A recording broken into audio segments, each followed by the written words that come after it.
Oke, saya lanjutkan kembali segini ke penundukan diri secara sukarela kepada hukum perdata barat.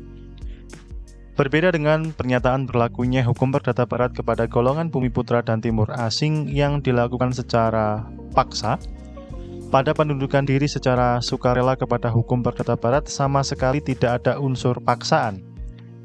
Artinya, mereka bebas memilih apakah akan melakukan penundukan diri kepada hukum perdata barat atau tidak. Walaupun demikian, lembaga penundukan diri secara sukarela kepada hukum perdata barat ini tidak berarti diperlukan oleh kebutuhan hukum orang golongan Bumiputra dan Timur Asing, melainkan juga merupakan politik hukum pemerintah Hindia Belanda untuk memberlakukan hukum perdata barat kepada golongan Bumiputra dan Timur Asing. Tujuan diadakannya lembaga penundukan diri ini sebagaimana dikemukakan oleh Mr. C.J. Scholten van Oud-Haarlem, Ketua Hooggerechtshof Mahkamah Agung pada zaman Hindia Belanda, yang pada waktu itu menjabat sebagai ketua panitia lembaga penundukan, dan notanya pada tahun 1840 mengatakan bahwa penundukan sukarela akan memberi keamanan besar dan keuntungan bagi orang Eropa kalau mereka membuat perjanjian dengan orang yang tidak tergolong dalam golongan Eropa. Dengan memberlakukan hukum Eropa atas perjanjian yang dibuat itu, kepentingan orang Eropa dapat diamankan karena hukum Eropa merupakan hukum tertulis yang lebih banyak memberi kepastian hukum daripada hukum adat yang merupakan hukum tidak tertulis. Mula-mula, kesempatan untuk melakukan penundukan diri secara sukarela kepada hukum perdata barat hanya dibuka bagi orang yang beragama Kristen saja. Selain orang yang beragama Kristen, dilarang. Hal ini disebabkan karena pada waktu itu ada anggapan bahwa hukum yang berlaku bagi seseorang dipengaruhi oleh agama yang dianutnya. Artinya, hukum yang berlaku bagi seseorang adalah hukum agama yang dianutnya. Oleh karena itu, bagi orang yang beragama Kristen, terhadap semua perbuatan hukumnya harus sesuai dengan hukum Kristen.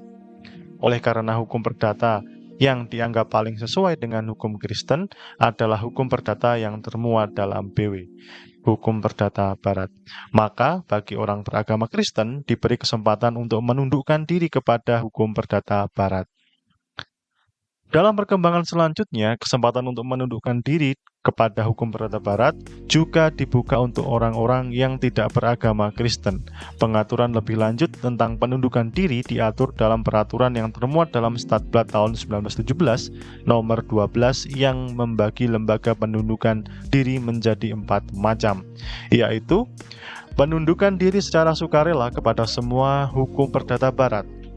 Yang kedua, penundukan diri secara sukarela kepada sebagian hukum perdata barat. Yang ketiga, penundukan diri secara sukarela kepada perbuatan hukum tertentu. Dan yang keempat, penundukan diri secara anggapan atau diam-diam kepada hukum perdata barat. Selanjutnya, saya ingin memberikan pendapat saya terkait dengan tulisan dari Prof. Bakri ini, bahwa dari pernyataan beliau menarik, mungkin dapat istilahnya itu kita analisis lah secara sosiologis gitu aja, bahwa dengan adanya pribumi misalkan yang menundukkan diri kepada hukum perdata barat, ya tentunya orang pribumi ini dia memiliki kepentingan tersendiri gitu, karena di sini untuk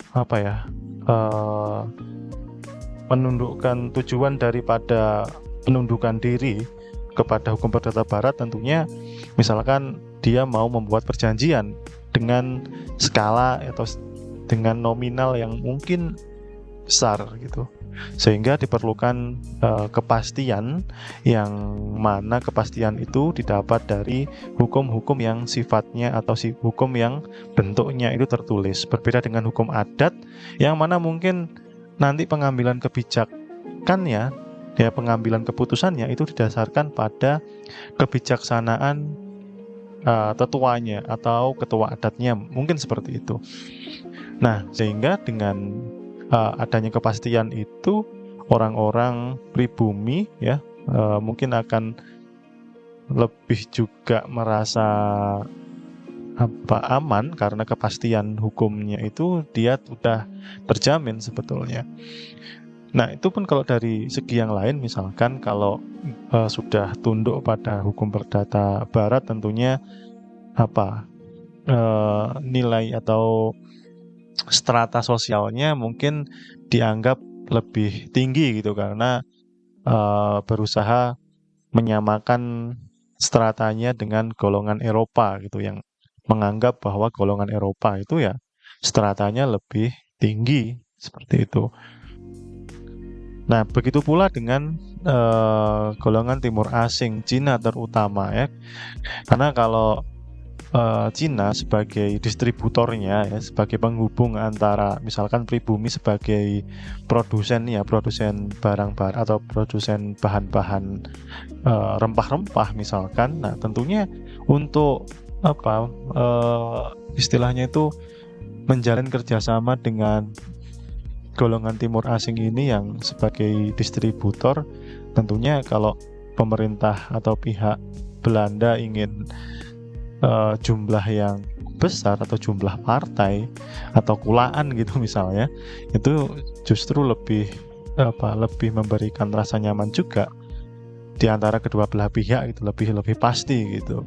Bagaimana kemudian nanti sistem pembayarannya, kemudian bagaimana kalau terjadi sengketa ketika di tengah-tengah pembayaran, kan di dalam hukum perdata kan diatur gitu kan, ada yang namanya pembayaran secara tunai dan non tunai, bahkan lebih lanjut mungkin diatur di dalam BVK, Wetboek van Koophandel, kitab undang-undang hukum dagang seperti itu. Nah, oke, itu dulu untuk pendapat saya. Ini akan saya lanjutkan kepada macam-macam penundukan dirinya. Cek. Macam-macam lembaga penundukan diri berdasarkan Statblad tahun 1917 nomor 12. Yang pertama, penundukan diri secara sukarela kepada semua hukum perdata barat. Orang yang bermaksud untuk melakukan penundukan diri secara sukarela kepada semua hukum perdata barat mula-mula harus mengajukan permohonan kepada pemerintah setempat, yaitu di Jawa dan Madura kepada asisten residen, di luar Jawa dan Madura kepada bupati. Agar permohonannya dikabulkan, orang yang mengajukan permohonan harus memenuhi syarat-syaratnya, yaitu 1. Cakap bertindak dalam hukum.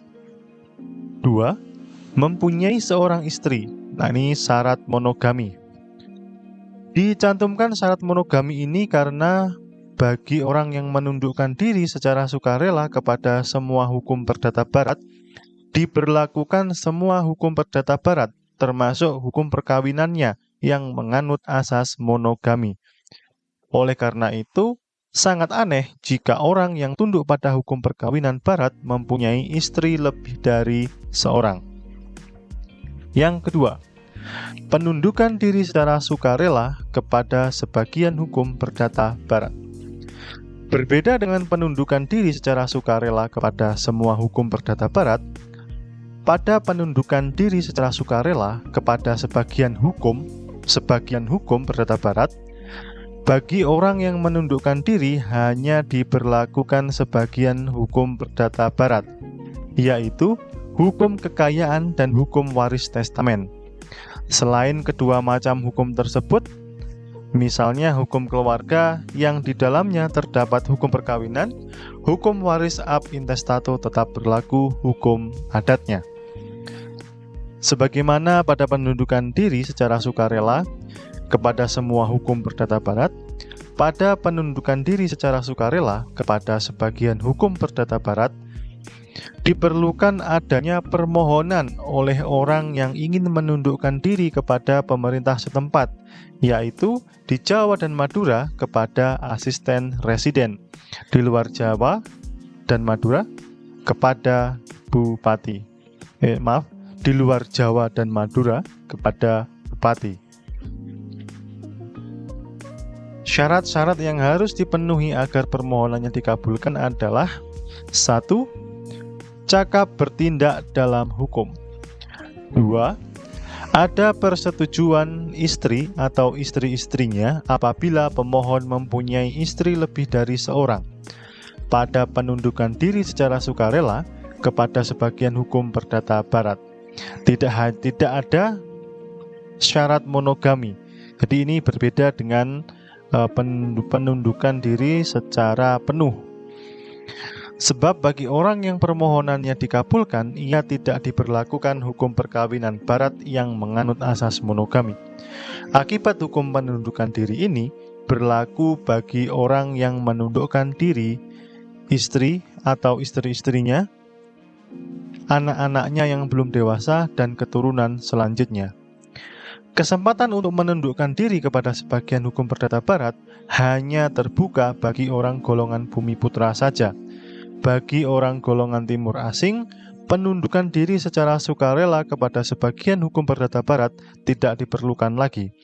Sebab, menurut peraturan yang termuat dalam Statblad tahun 1855, nomor 79, bagi golongan timur asing telah dinyatakan berlaku hukum kekayaan barat dan hukum waris testamen barat.